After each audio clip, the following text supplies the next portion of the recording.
کہتے ہیں کہ ایک طوطا طوطی کا گزر ایک ویرانے سے ہوا۔ ویرانی دیکھ کر طوطی نے طوطے سے پوچھا، کس قدر ویران گاؤں ہے؟ طوطے نے کہا، لگتا ہے یہاں کسی الو کا گزر ہوا ہے۔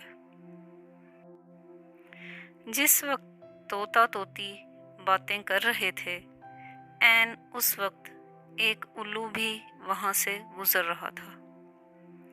اس نے طوطے کی بات سنی اور وہاں رک کر ان سے مخاطب ہو کر بولا، تم لوگ اس گاؤں میں مسافر لگتے ہو۔ آج رات تم لوگ میرے مہمان بن جاؤ، میرے ساتھ کھانا کھاؤ۔ الو کی محبت بھری دعوت سے طوطے کا جوڑا انکار نہ کر سکا اور انہوں نے الو کی دعوت قبول کر لی۔ کھانا کھا کر جب انہوں نے رخصت ہونے کی اجازت چاہی تو الو نے طوطی کا ہاتھ پکڑ لیا اور کہا، تم کہاں جا رہی ہو؟ طوطی پریشان ہو کر بولی، یہ کوئی پوچھنے کی بات ہے؟ میں اپنے خاوند کے ساتھ واپس جا رہی ہوں۔ الو یہ سن کر ہنسا اور کہا، یہ تم کیا کہہ رہی ہو؟ تم تو میری بیوی ہو۔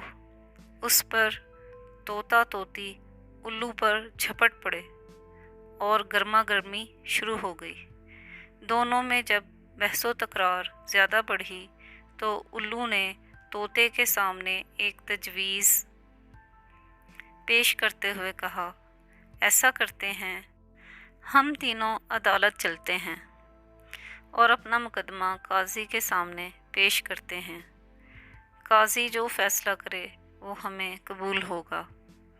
الو کی تجویز پر طوطا اور طوطی مان گئے اور تینوں قاضی کی عدالت میں پیش ہوئے۔ قاضی نے دلائل کی روشنی میں الو کے حق میں فیصلہ دے کر عدالت برخاست کر دی۔